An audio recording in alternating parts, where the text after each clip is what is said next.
અધ્યાય ગુજરાતીમાં આપણે ગદ્ય ચોથું પાઠ ચોથો અમૃત જોઈએ. એનો સાહિત્ય પ્રકાર ચરિત્ર નિબંધ છે. ત્યાં લેખકે પોતાના નાનપણની વાત બચપણની વાત અહીંયા આ પાઠની અંદર કરી છે. તો એ લેખકનું નામ છે કિશનસિંહ ચાવડા. તો એમનો જન્મ જે છે એ વડોદરામાં થયો હતો. એમણે પોતાનું સાહિત્યની અંદર પોતાનો ફાળો એમણે આપેલો છે, પણ પોતાના નાનપણની વાત પોતાના ભાઈ બહેનનો પ્રેમ અહીંયા આ પાઠની અંદર ચરિત્ર નિબંધ સ્વરૂપે આપેલો છે. અમુ જે છે એ લેખકની બહેનનું નામ છે. પોતાની નાની બહેન છે એનાથી લેખક નથી, નાની છે, લેખક મોટા છે. અને આ અમુ અને લેખક કિશનસિંહ બંનેનો પ્રેમ, ભાઈ બહેનનો પ્રેમ આ પાઠની અંદર વર્ણવે છે. તો ભાઈ બહેનનો એટલો અતૂટ પ્રેમ છે કે બંને એકબીજા વગર રહેતા નથી. સાથે રમવાનું, સાથે સૂવાનું, સાથે ફરવાનું, સાથે શાળાએ ભણવા જવાનું, બધું જ કામ એક સારા મિત્ર તરીકે, એક સાથી તરીકે બંને આ ભાઈ બહેન એક સાથે રહેતા હતા.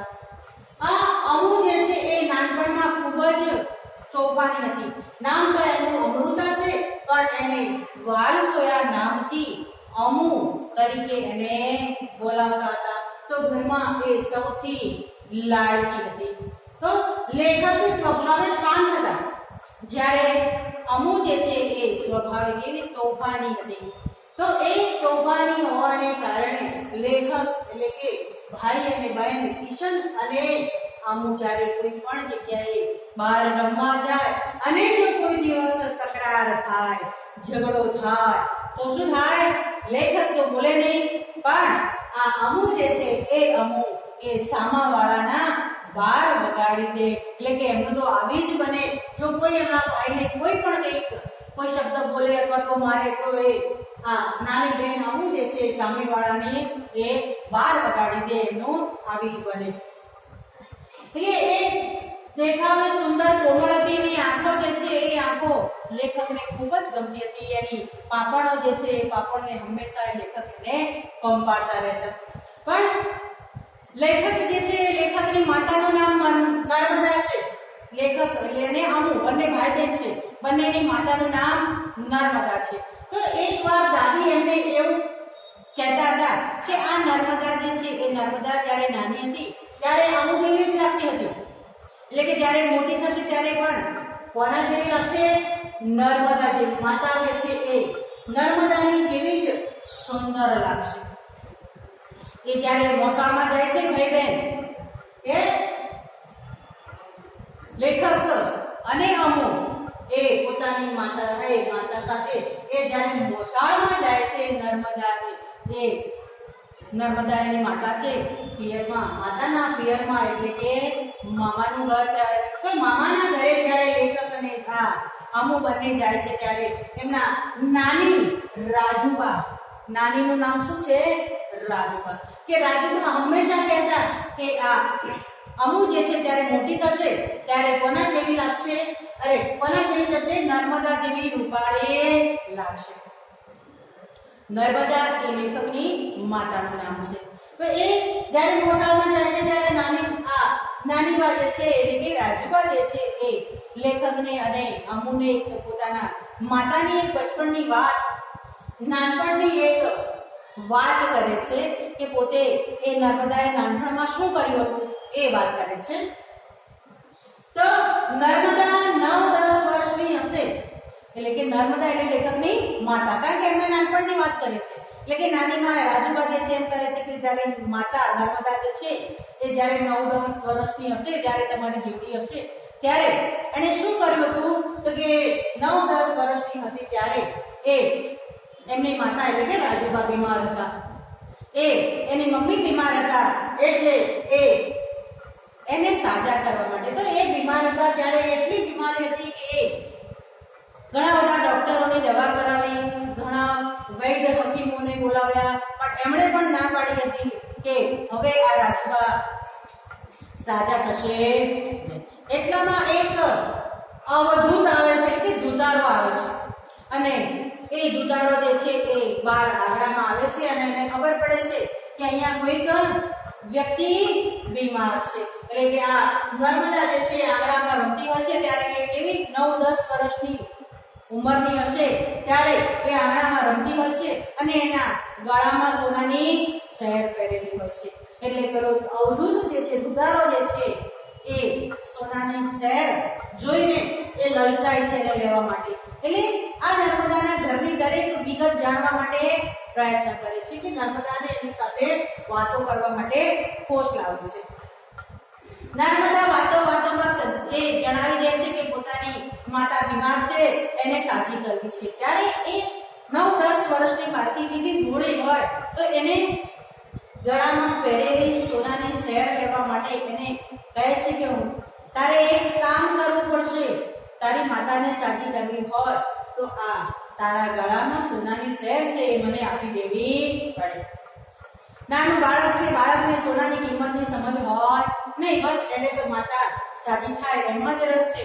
તો એ પોતાના ગળામાં પહેરેલી સોનાની સહેર એ આ દુતારાને આપી દે છે અને બદલામાં ચપટી ભસ્મ રાખ એ આ દુતારો આપીને જતો રહે છે કે આ એને પીવડાવજો એટલે સાજી થઈ જશે. અને પેલો સોનાની કંઠી લઈને ચાલ્યો જાય છે.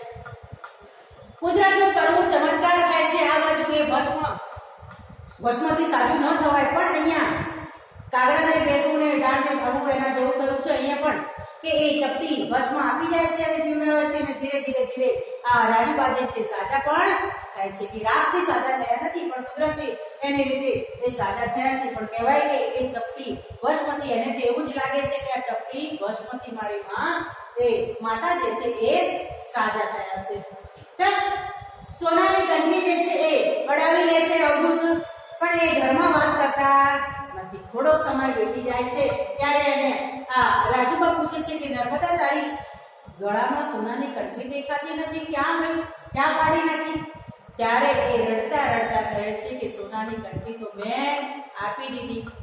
તો કે કેમ આપી દીધી? તો કે તું માંદી હતી એટલે એને સાજી કરવા માટે એક ભાવ આવ્યો હતો, એક સાધુ આવ્યા હતા, એને મેં આપી દીધી.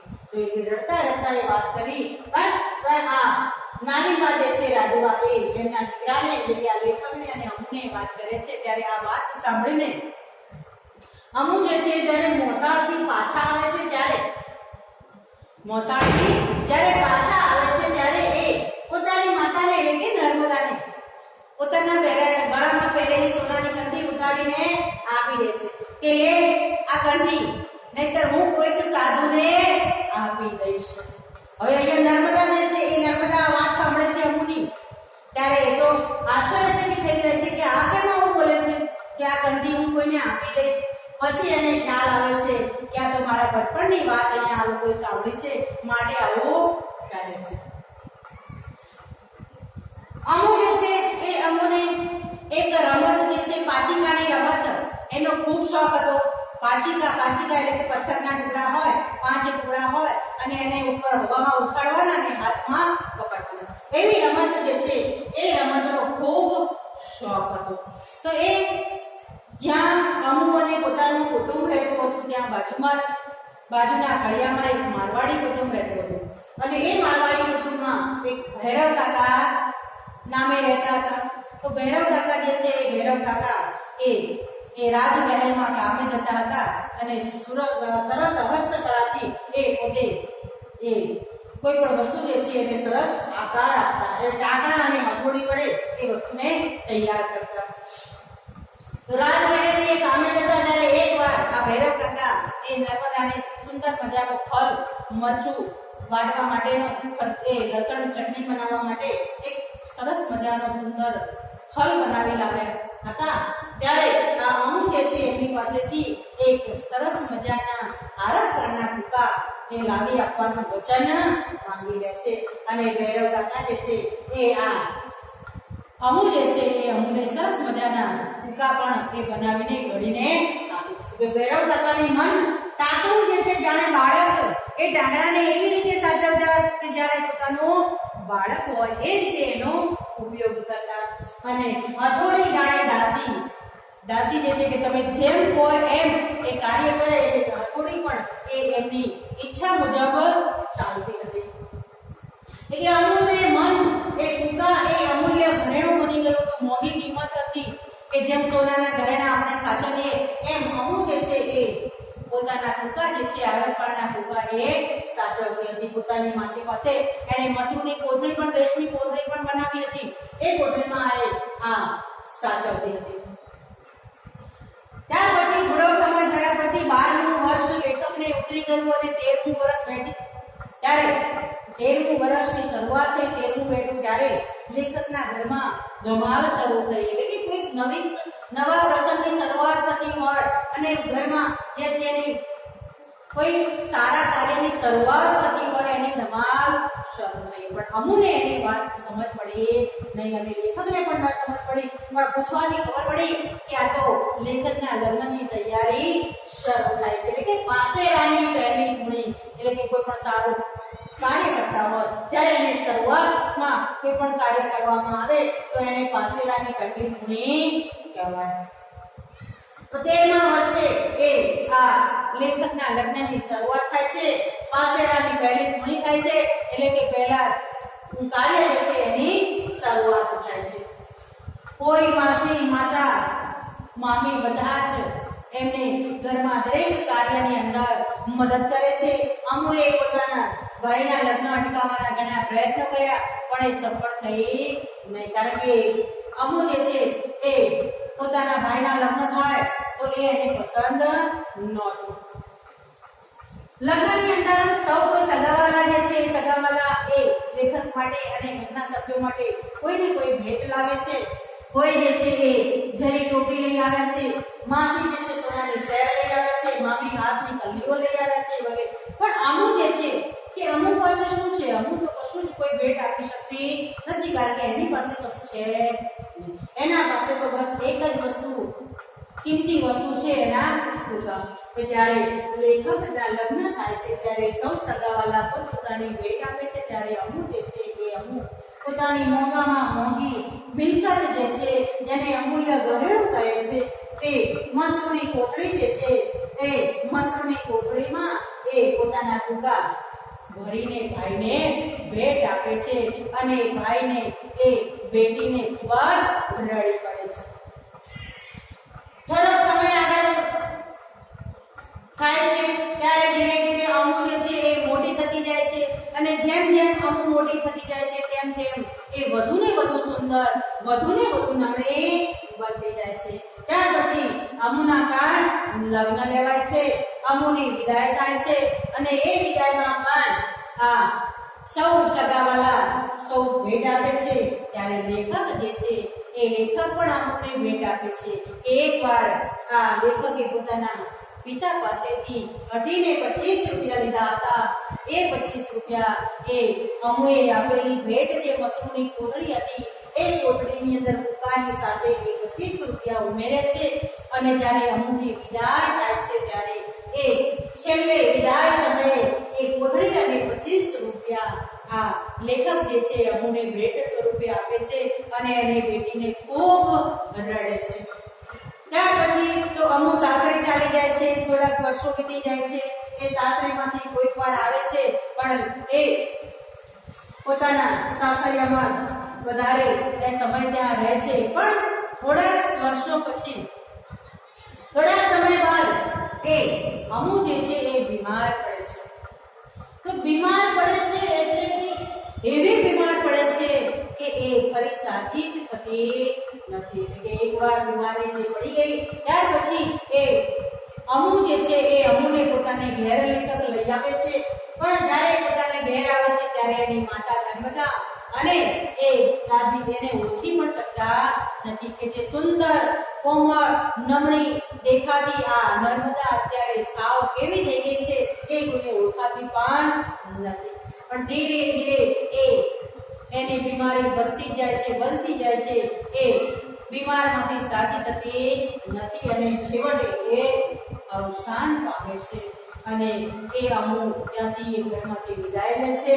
તો એ અમુ જે છે એ અમુને એના અંતિમ સંસ્કારની વિધિ કરવામાં આવે છે અને ત્યારે એના અસ્થિ જે છે એ અસ્થિ જ્યારે નર્મદામાં પધરાવવા આવે ત્યારે એ ઓર નદીમાં જે ઓર સંગમ જે છે ત્યાં અસ્થિ પધરાવવામાં આવે છે ત્યારે હોડીમાં બેસીને એ અમુકના ભાઈ લેખક જે છે એ પધરાવવા જાય છે ત્યારે સાથે સાથે એ બેને આપેલી ભેટ જે છે એ ભેટ અને ભાઈને ભેટ બંનેની ભેટ જે કુકા જે છે એ બંનેની જોડતી કડી જે છે એ મસરૂની કોથળી કુકા ભરેલી એ અસ્થિની સાથે આ પાણીમાં પધરાવી દે છે ત્યાં જ એ લેખક જે છે એ લેખકને પાણીમાં જાણે આ અમુની કોઈ આકૃતિ દેખાતી હોય એવો ભાસ થાય છે કે અમુની આકૃતિ ત્યાં પાણીમાં એને દેખાય છે. આ પાઠ અમારો અહીંયા પૂરો થઈ ગયો છે.